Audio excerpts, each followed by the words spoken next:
Okay, let's get the first question. What do you want?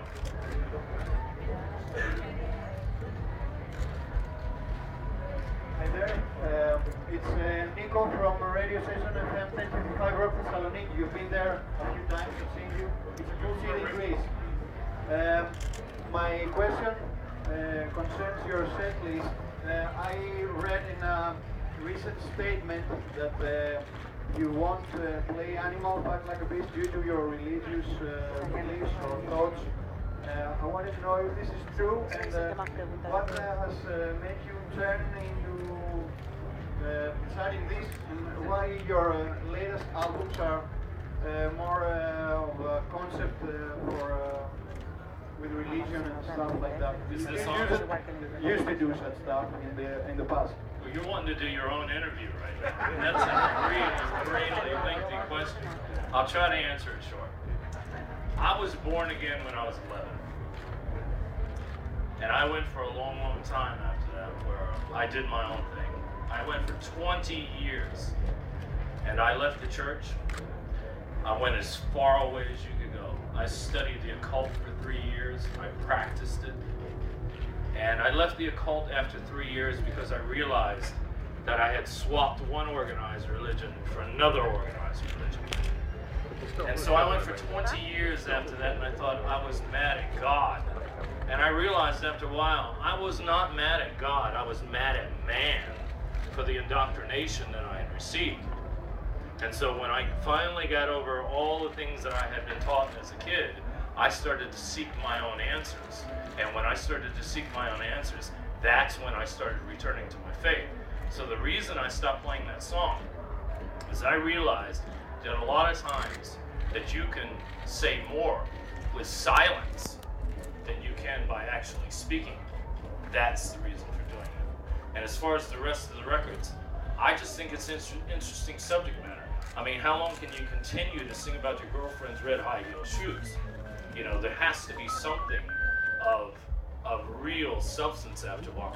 You know, I was talking to Alice Cooper a couple of weeks ago about this very thing, and we were both talking about, because he too has returned to his faith, and we both agreed that if you go back and you look at even our early records, our records are laced with a whole concept of what we believe as kids. So we're basically just coming full circle.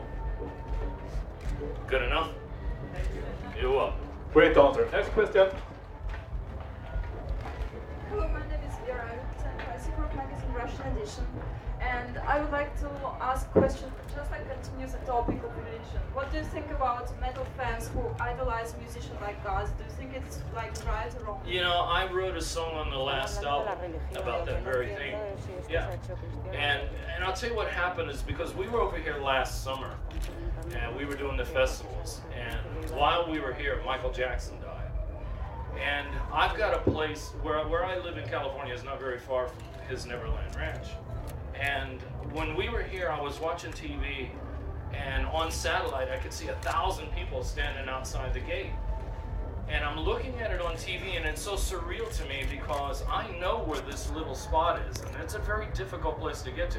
This is not some place you just go to, you just happen to be traveling by. You have to make a real effort to get here. It's in the middle of nowhere. And so when we got home, I had to go somewhere one day, and I drove by, because there's only one road where you can go in and out. And I drove by the ranch, and it's the first time I ever stopped. And I stopped and I looked at it for a second, and it was interesting because there was, first of all, there was nobody there. And when you look at the gates, one side says Neverland, and the other one says Once Upon a Time. And I stopped and I looked at the gates, and there was nobody there. It was just me and the birds. I mean, it was as peaceful and serene as it could be. And I thought to myself, 2 weeks ago, I'm halfway around the world watching 1,000 people standing here in front of these gates. What just happened here? How did this happen? And it's because of the idea, this is what happened when you put performers on a pedestal that they're not supposed to be on, because no human being can take that sort of adulation. It killed Elvis, it killed him, it killed Kurt Cobain, and a whole bunch of guys. No human being is designed to get that much adulation. So that's really what's, sparked that song, because when you start putting human beings on that sort of a level, it's okay to admire them, But when you put a God-like worship on them, you are then putting them in a place that they can never live up to. And that's not a place where any human being should be. Next. Okay, next question.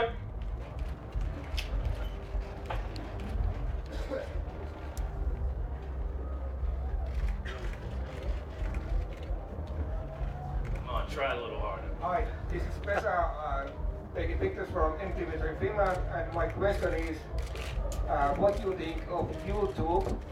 You have a concert tonight here and tomorrow it's on YouTube. I think it's really, really good. When it first started, I think most bands might have been uncomfortable with the idea because they couldn't control it. But believe it or not, we all learned something from the Grateful Dead years ago. The Grateful Dead used to let bands come in and film and record whatever they wanted to do. And the idea of that sharing really increases the viewership. And you can build many, many more fans than you could have if you were controlling it yourself. So I think, for me, I think it's a good idea. Further questions?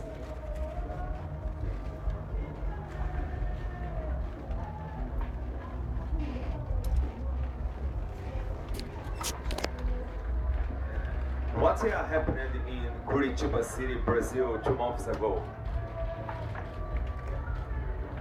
Oh, the equipment never showed up. Are you from there? Yeah. Okay, well, you realize we were there, but the equipment wasn't there.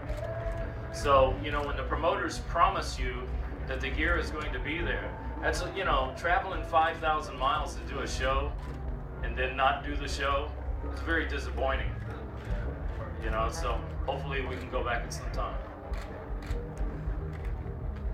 Hello, this is Sasha from Croatia. Are you in the World Cup? Unfortunately, not this time.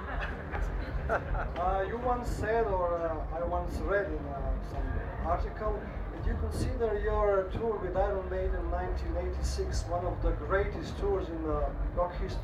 What makes you think that? Well, I don't know if I said rock history, but I meant during the course of our career.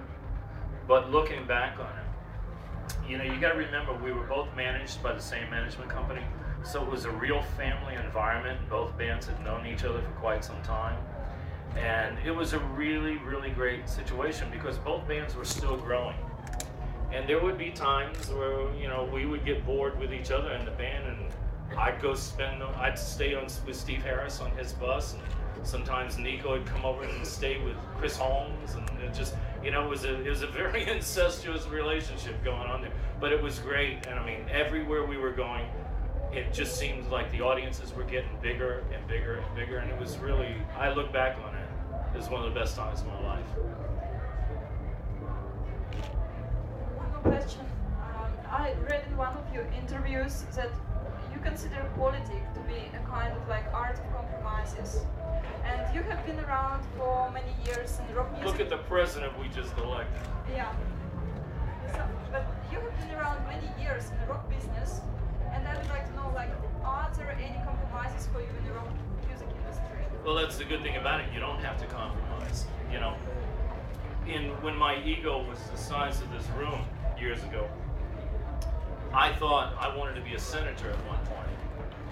And when I realized that politics was truly that art of compromise, I thought, there's no way I can do this. I watch what those guys do on a day in and day out basis and think to myself, how can you go home at night and look at yourself in the mirror when you know that you are lying to millions of people, you know? And I don't want to stand before God one day and go, you know what, remember all that stuff you did to those people? Psst, come on with me, you know? I don't want to be that.